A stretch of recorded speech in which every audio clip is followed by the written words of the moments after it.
कैसे हैं आप सब। यह वीडियो क्लास 12 केमिस्ट्री चैप्टर 15 का पार्ट 1 है और यह चैप्टर है पॉलीमर्स। यह एक बहुत ही इंपॉर्टेंट चैप्टर है जिससे कि कुछ क्वेश्चन एग्जाम में ज़रूर पूछे जाते हैं। तो आइए हम लोग शुरुआत करते हैं।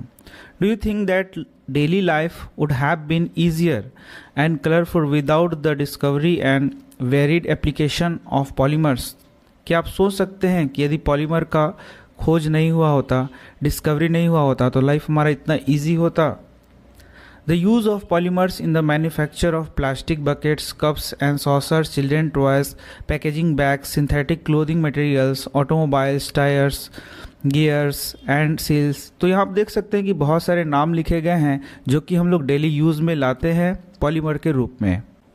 तो बेसिकली यहाँ पे कोई भी खास एग्जामिनेशन में क्वेश्चन नहीं पूछा जाता। इसके यूज़ से लेके बीच के कुछ प्रश्न हैं जो कि मैं आपको बताऊंगा कि जो एग्जामिनेशन में पूछा जाता है और बहुत ही इंपॉर्टेंट है। Indeed the polymers are the backbone of 4 major industries. तो आप देख सकते हैं यहाँ की पॉलीमर जो है सो बहुत ज़्यादा यूज़ होते हैं इन 4 इंडस्ट्रीज़ में, जैसे कि प्लास्टिक हो गया, इलास्टोमर्स हो गया, फाइबर एंड पेंट्स हो गया और वार्निशेस हो गया। तो इन इंडस्ट्रीज़ में पॉलीमर का बहुत ज़्यादा उपयोग किया जाता है। ये भी क्वेश्चन एग्जामिनेशन में नहीं पूछा जाता है। इसके बाद चलिए कुछ और टर्म्स को देख लेते हैं जो कि एग्जामिनेशन के लिए इम्पॉर्टेंट है। तो आगे बढ़ते हैं। The word polymer is coined from 2 Greek word, poly means many and mer means unit और पार्ट। तो ये तो आप पहले से जानते हैं। पॉली का मतलब क्या होता है? मैनी, और मर मतलब क्या होता है? यूनिट। तो जिस प्रकार से आपने देखा होगा कि छोटे छोटे मोती को मिला के एक माला बनता है, तो इसमें क्या हो गया? छोटा छोटा यूनिट हो गया। ठीक उसी प्रकार से जब यूनिट्स, छोटे छोटे यूनिट्स आपस में जुड़े होते हैं और एक लंबा चेन बनाते हैं, तो उसे हम लोग क्या बोलेंगे? पॉलीमर बोलेंगे। पॉली मीन्स क्या हो गया? मैनी, और मर मीन क्या हो गया? यूनिट। तो ये भी कोई खास कोई प्रश्न नहीं है जो कि एग्जामिनेशन में पूछा जाए। The term polymer is defined as very large molecule having higher molecular mass 10 to the power 3 to 10 to the power 17 U। These are also refer to as macro molecules. तो पॉलीमर को हम लोग macro molecule भी कह सकते हैं क्योंकि ये बहुत ज़्यादा मॉलिक्यूलर मास के होते हैं। Which are formed by joining of repeating structure unit on a large scale. तो आप देख सकते हैं यहाँ पे पॉलीमर का डेफिनेशन दिया हुआ है। आपको यदि याद करने की इच्छा है तो याद कर ले, ये एग्जाम में पूछा नहीं जाएगा।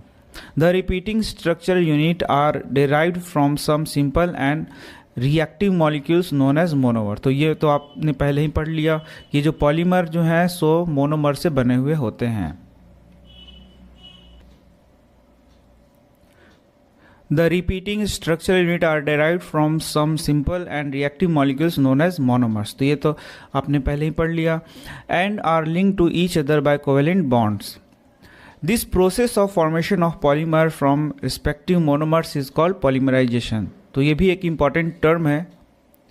पॉलीमराइजेशन क्या होता है? पॉलीमर के बनने की प्रक्रिया को हम लोग क्या बोलते हैं? पॉलीमराइजेशन बोलते हैं। तो आप देख सकते हैं 2 उदाहरण दिया हुआ है पॉलीमर का।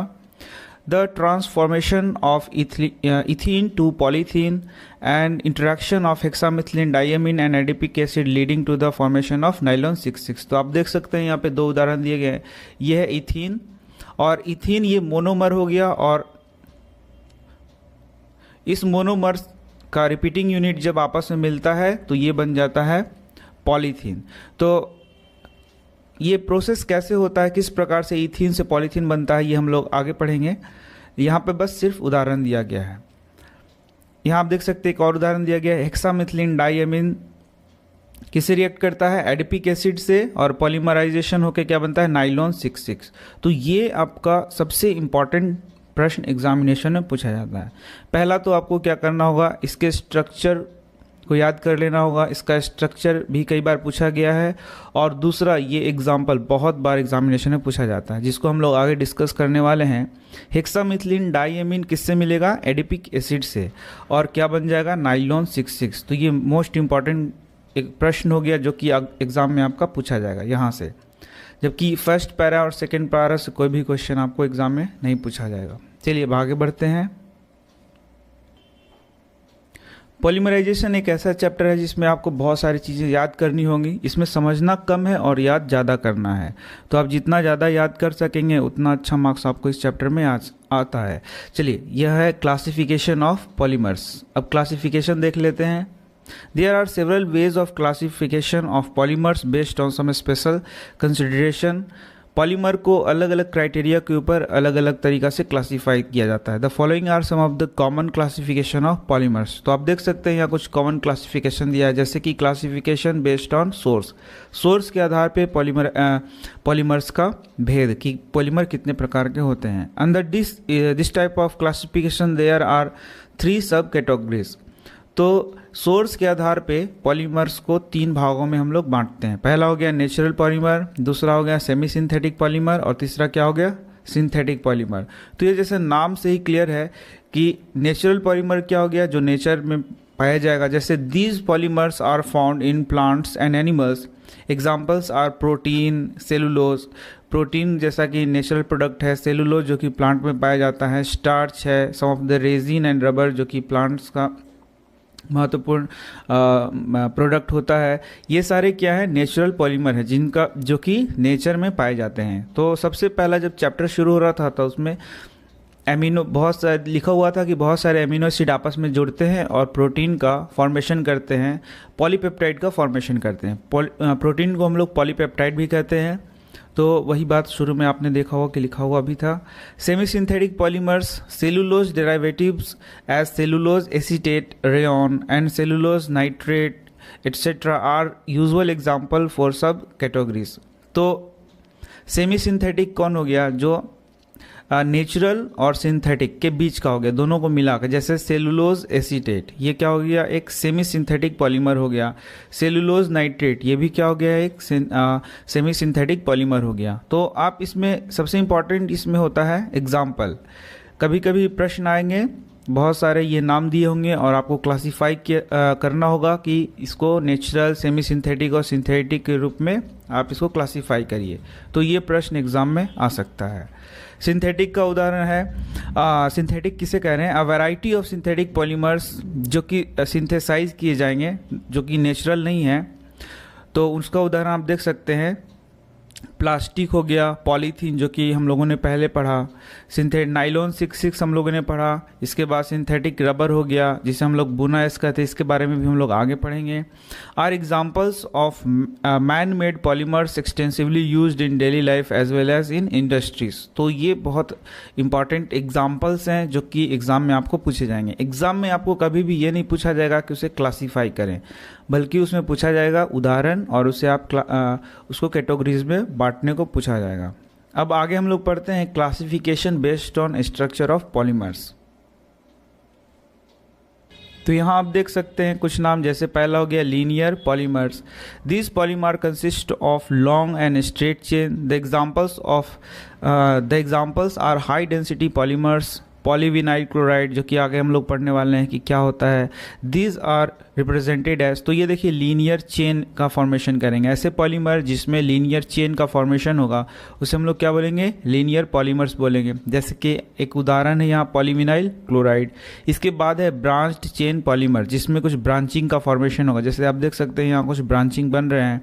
These polymers contain linear chains having some branches. Example, low density polythene. These are depicted as follows. तो ये भी प्रश्न एग्जामिनेशन में नहीं पूछे जाते, ये बहुत ही इजी प्रश्न है. कैसे हैं आप सब? यह केमिस्ट्री क्लास 12 चैप्टर 15 का पार्ट 4 है. इसके पहले मैंने 3 वीडियोस बनाए हैं, तो आप उन वीडियोस को जरूर देखें इस वीडियो को देखने के पहले, ताकि आपको सारी बातें समझ में आने लग जाएं. तो अब हम पढ़ने वाले हैं types of polymerization reaction. Polymerization reaction कैसे कैसे होता है. तो पॉलीमराइजेशन रिएक्शन मैंने पहले भी आपको बताया है, पॉलीमर का बनना ही क्या कहा जाता है, पॉलीमराइजेशन कहा जाता है. There are 2 broad types of polymerization reaction. पहला है एडिशन और चेन ग्रोथ पॉलीमराइजेशन और दूसरा है कंडेंसेशन और स्टेप ग्रोथ पॉलीमराइजेशन. तो ये मैंने आपको पहले ही बताया था, एडिशन पॉलीमराइजेशन और कंडेंसेशन पॉलीमराइजेशन. तो पीछे के वीडियो में आप इसे देख सकते हैं. तो सबसे पहला है एडिशन पॉलीमराइजेशन और चेन ग्रोथ पॉलीमराइजेशन. इससे भी एग्जाम में बहुत इंपॉर्टेंट प्रश्न पूछे जाते हैं. In this type of polymerization, the molecules of the same monomer or different monomers add together. वो एक दूसरे से जुड़ते हैं बॉन्ड के द्वारा on a large scale to form a polymer. तो ये मैंने पहले भी आपको बताया कि जब मोनोमर एक दूसरे से ऐड होते हैं, बॉन्ड बनाते हैं और जब पॉलीमर का फॉर्मेशन करते हैं तो उसे हम लोग कहते हैं एडिशन पॉलीमर. और इस प्रक्रिया को बोलते हैं addition polymerization. The monomers used are unsaturated compound, तो मोनोमर जो यूज होंगे वो अनसेचुरेटेड कंपाउंड्स होंगे, इसका मतलब उसमें डबल या ट्रिपल बॉन्ड होगा। एग्जाम्पल के लिए अल्कीन, जो कि मैंने आपको बताया था इथीन के बारे में, एंड देयर डेरिवेटिव्स, ये देखिए अल्का डाइइन्स है और उसके डेरिवेटिव्स हैं। This mode of polymerization leading to an increase in chain length or chain growth can take place through the formation of either free radical or ionic species। तो अब देखिए ये एडिशन पॉलीमराइजेशन कैसे हो सकता है, फ्री रेडिकल रिएक्शन के द्वारा हो सकता है या फिर आयोनिक स्पीसीज बनने के द्वारा हो सकता है। मतलब या तो फ्री रेडिकल का फॉर्मेशन होगा या तो आयोनिक स्पीसीज का फॉर्मेशन होगा, और यह आपका चेन ग्रोथ करेगा और ये एडिशन पॉलीमराइजेशन उस प्रकार से होगा। तो आगे के एग्जाम्पल में हम लोग वही देखने वाले हैं कि कैसे ये प्रोसेस होता है। However the free radical govern addition और chain growth polymerisation is the most common mode. तो सबसे कॉमन मोड क्या है? Free radical polymerisation. तो आइए हम लोग देखते हैं कि ये फ्री रेडिकल पॉलीमराइजेशन क्या होता है और उससे क्या प्रश्न एग्जाम में पूछे जाते हैं। तो ये है फ्री रेडिकल पॉलीमराइजेशन। तो फ्री रेडिकल आपने पढ़ा होगा, जैसे कि मान लीजिए ए बी बॉन्ड है, तो ये बॉन्ड टूटता है और इस बॉन्ड को टूटने पे ये फ्री रेडिकल का फॉर्मेशन होता है। ये क्लास 11th में आपने पढ़ा था कि फ्री रेडिकल कैसे बनते हैं। तो ये तो हम लोग इसके बारे में ज़्यादा चर्चा नहीं कर पाएंगे। तो आइए हम देखते हैं कि यहाँ पर ये फ्री रेडिकल कैसे फॉर्म होता है और किस प्रकार से ये पॉलीमराइजेशन रिएक्शन कराता है। अ वैरायटी ऑफ अल्कीन्स और dienes and their derivatives are polymerised in the presence of free radical generating initiator catalyst like benzoyl peroxide, acetyl peroxide, tert butyl peroxide etcetera. यहाँ पे लिखा हुआ है कि ये जो पॉलीमराइजेशन रिएक्शन है वो अल्कीन करते हैं या फिर डाइइन करते हैं। बहुत सारे अल्कीन या डाइइन फ्री रेडिकल मैकेनिज्म के द्वारा पॉलीमराइजेशन रिएक्शन करते हैं। तो यह किसके द्वारा कैटेलाइज किया जाता है? तो यहाँ पे आप देख सकते हैं कि बहुत सारे ऐसे नाम हैं जो कि इस पॉलीमराइजेशन रिएक्शन को कराते हैं, जैसे कि बेंजोइल पेरोक्साइड हो गया, एसिटाइल पेरोक्साइड हो गया, टर्ड ब्यूटाइल पेरोक्साइड हो गया। ये कैटालिस्ट के रूप में काम करते हैं और इस फ्री रेडिकल मैकेनिज्म को पूरा कराते हैं। फिर से देख लीजिए, बेंजोइल पेरोक्साइड, एसिटाइल पेरोक्साइड और टर्ड ब्यूटाइल पेरोक्साइड, और भी बहुत सारे नाम हैं। तो अब देखिए एक एग्जाम्पल दिया हुआ है कि कैसे ये फ्री रेडिकल मैकेनिज्म काम करता है। द पॉलीमराइजेशन ऑफ इथीन, इसी का एग्जाम्पल दिया हुआ है कि इथीन से कैसे पॉलीथीन बनता है। आप देख सकते हैं यहाँ पर, मैं दिखाता हूँ आपको। यहाँ आप देख सकते हैं, यहाँ इथीन आपको दिख रहा है और इसी से पॉलीथीन बनाना है। तो ये आखिर बनता कैसे है वही यहाँ पे बताया गया है कि इथीन से आखिर पॉलीथीन कैसे बनता है। तो आप देख सकते हैं, the polymerisation of ethene to polythene consist of heating और exposing to light a mixture of ethene with a small amount of benzoyl peroxide initiator. तो दो चीज़ यहाँ आपको आवश्यकता होंगी। पहला चीज़ है इथीन, और इथीन से ही हम लोगों को क्या बनाना है? पॉलीथीन। और उसके लिए जो आपका इनिशिएटर है या फिर ये जो कैटालिस्ट के जैसा बात करते हैं वो है बेंजोइल पेरोक्साइड। तो हम लोग यूज़ करेंगे बेंजोइल पेरोक्साइड को और उससे हम लोग इथीन से पॉलीथीन बनाएंगे। ठीक है, चलिए। The process starts with the addition of phenyl free radical formed by the peroxide. सबसे पहला लाइन यही है कि सबसे पहला पेरोक्साइड है, उससे क्या बन जाएगा? आपका फिनाइल फ्री रेडिकल बन जाएगा। ये देखिए, यही बेंजोइल पेरोक्साइड आपको दिख रहा है। यहाँ पे बॉन्ड ब्रेक करेगा और ये एक इलेक्ट्रॉन यहाँ और एक इलेक्ट्रॉन यहाँ शिफ्ट करेगा, और इस प्रकार से आप देख सकते हैं ये है फिनाइल रेडिकल। तो सबसे पहला स्टेप में क्या बना? Phenyl radical. तो सबसे पहले फिनाइल रेडिकल का फॉर्मेशन हो गया।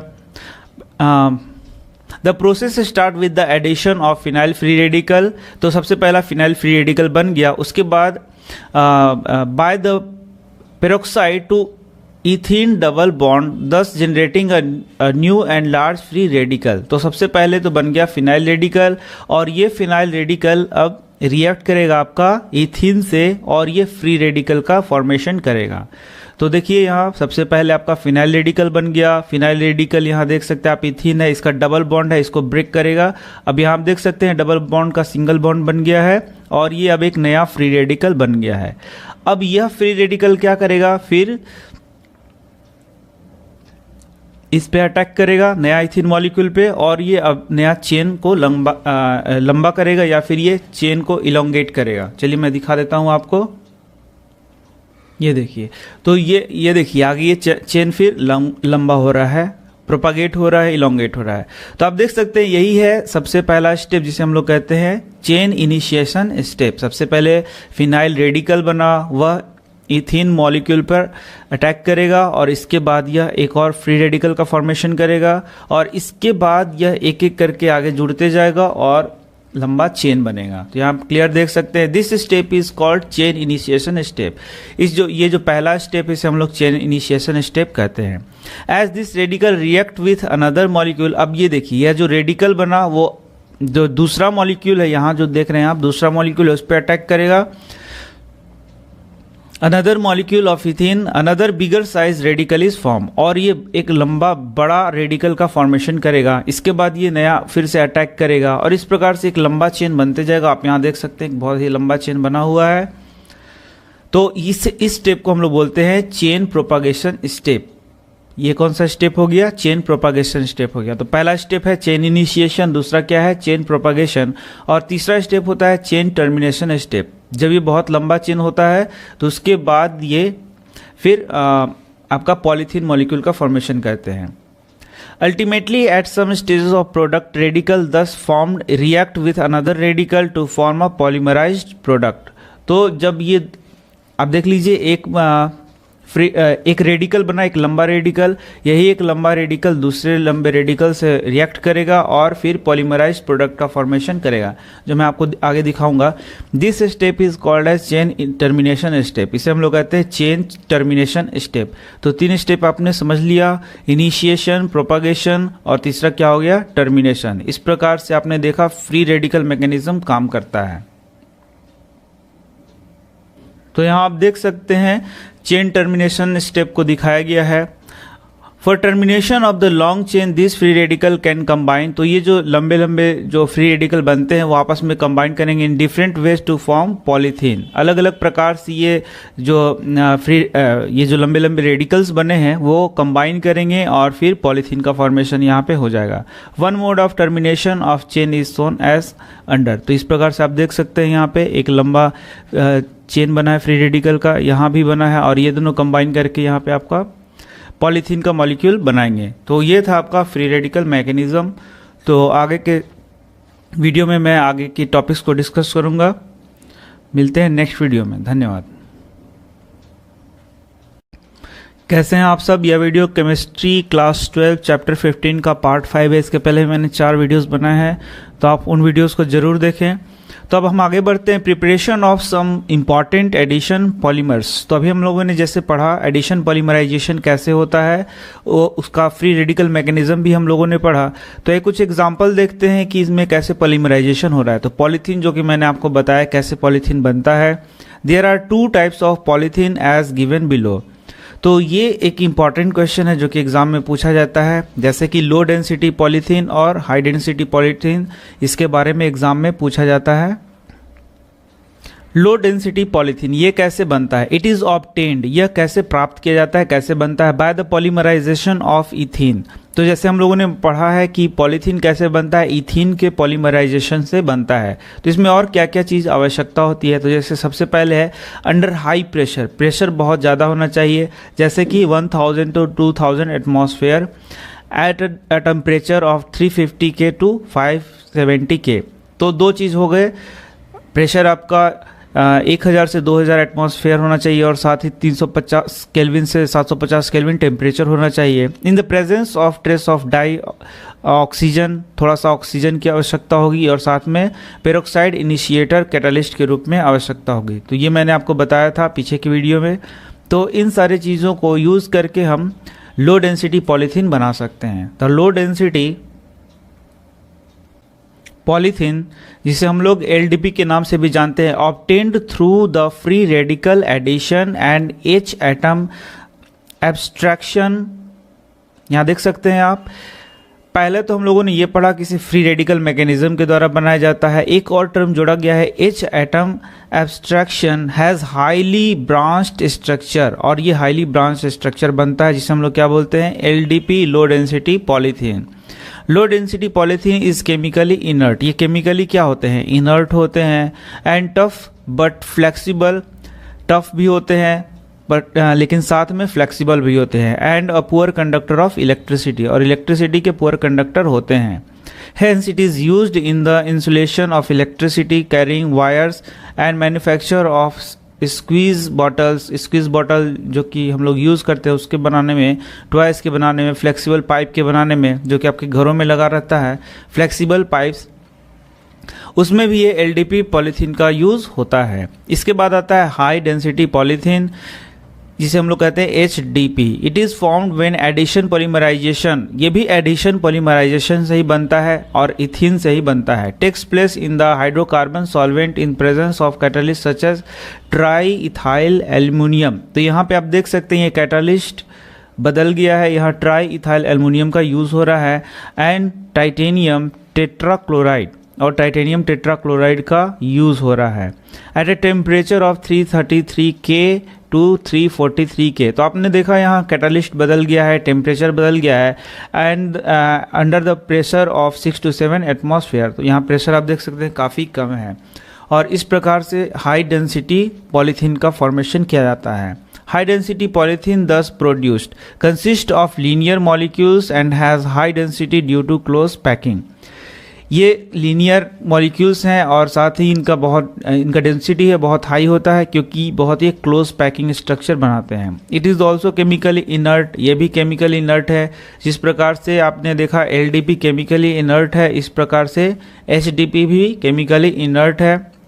It is also chemically inert and more tough and hard, ये ज़्यादा टफ और हार्ड होते हैं। यहाँ हम लोगों ने देखा था ये फ्लेक्सिबल होता है, टफ तो होता है बट फ्लेक्सिबल होता है, लेकिन यहाँ पे ये टफ और हार्ड होता है। It is used for manufacturing buckets, तो घरों में जो बकेट्स होते हैं उनके मैन्युफैक्चर में, डस्टबिन्स, बॉटल, पाइप्स जो थोड़े टफ हों उसको बनाने के लिए एचडीपी का यूज़ होता है। तो इसमें बहुत ही इंपॉर्टेंट प्रश्न आता है एग्जामिनेशन में कि हाई डेंसिटी पॉलीथीन और लो डेंसिटी पॉलीथीन में क्या अंतर है और इन्हें कैसे बनाया जाता है। इसके बाद कुछ और एग्जांपल्स यहाँ दिए गए हैं एडिशन पॉलीमराइजेशन के, जैसे आप देख सकते हैं पहला एग्जांपल दिया है पॉलीटेट्राफ्लोरोइथीन या फिर टेफ्लॉन। तो आप देख सकते हैं इसमें बहुत इंपॉर्टेंट प्रश्न पूछे जाते हैं, जैसे कि पूछेगा कि यदि टेफ्लॉन बनाया जाएगा, टेफ्लॉन पॉलीमर बनाया जाएगा तो उसका मोनोमर का नाम लिखिए। तो मोनोमर का नाम क्या है, टेट्राफ्लोरोइथीन। तो ये देखने में काफ़ी टफ लगता है लेकिन है नहीं। मान लीजिए आपने इथीन बना लिया,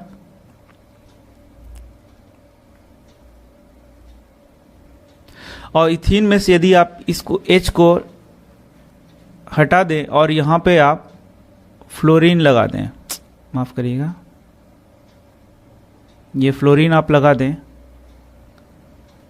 तो इस प्रकार F लगा दें, तो इस प्रकार से आप देखें टेट्राफ्लूरो हो गया, ये टेट्राफ्लूरो और ये क्या हो गया, इथीन। तो ये टेट्राफ्लूरो इथीन, इसी से बनेगा आपका टेफ्लॉन, जिसे हम लोग टेट्राफ्लोरो इथीन में यदि आगे पॉली जोड़ दें तो ये हो जाएगा पॉली टेट्राफ्लोरो इथीन, और इसी पॉली फ्लोरोइथीन को हम लोग क्या बोलते हैं, टेफ्लॉन बोलते हैं। तो इस प्रकार से आप देख सकते हैं स्ट्रक्चर को याद करना काफ़ी आसान है, देखने में टफ लगता है लेकिन ये काफ़ी आसान है। तब देखिए Teflon is manufactured by heating tetrafluoroethene, ये मैंने आपको स्ट्रक्चर बताया कैसे बनता है, विथ अ फ्री रेडिकल और persulphate catalyst at high pressure. It is chemically inert, ये भी केमिकली इनर्ट होता है, and resistant to attack by corrosive reagents, इसी कारण इसका बहुत सारा यूज़ भी होता है। It is used in making oil seals and gaskets and also used for non stick surface coated utensils. तो इसका भी बहुत सारा यूज़ होता है। टेफ्लॉन कोटिंग का नाम आप लोगों ने सुना होगा कि बाइक्स वगैरह में टेफ्लॉन कोटिंग किया जाता है, तो इसी से किया जाता है। तो इसके लिए ये सबसे इम्पॉर्टेंट है इसका मोनोमर को याद रखना कि टेफ्लॉन का मोनोमर क्या है, तो टेट्राफ्लोरोइथीन है। इसी प्रकार से है, नेक्स्ट है पॉली एक्रोनाइट्राइल। तो यहाँ आप देखिए पॉली फिर से वर्ड जुड़ा हुआ है, यदि एक्रोनाइट्राइल को बार बार रिपीट किया जाए एडिशन पॉलीमराइजेशन में से रिपीट किया जाए तो क्या हो जाएगा, पॉली एक्रोनाइट्राइल। इसका सीधा मतलब है कि ये जो एक्रोनाइट्राइल है इसका मोनोमर है। तो अब देखिए एक्रोनाइट्राइल भी टफ नहीं है, इसी प्रकार से आप बना सकते हैं C डबल बॉन्ड C, यहाँ H है। तो यदि आप एक जगह से H को हटा दें और यहाँ पे आप CN जोड़ दें तो बन जाएगा एक्रोनाइट्राइल, और एक्रोनाइट्राइल से क्या बन जाएगा, पॉली एक्रोनाइट्राइल, जो कि एक पॉलीमर हो गया। The addition polymerisation of acrylonitrile in presence of a peroxide catalyst, यहाँ भी पेरोक्साइड कैटालिस्ट का यूज होता है, leads to formation of polyacrylonitrile. Polyacrylonitrile is used as a substitute for wool in making commercial fibre as Orlon and Acrilan. तो ये भी important है, बहुत इम्पॉर्टेंट है। इसका मतलब है कि जितना भी मोनोमर है आपको याद रखना होगा, उसको स्ट्रक्चर को याद रखना होगा। इसके बाद नेक्स्ट जो वीडियो मैं बनाऊंगा उसमें कंडेंसेशन पॉलीमराइजेशन को मैं आपको पढ़ाऊंगा। तो मिलते हैं नेक्स्ट वीडियो में, धन्यवाद।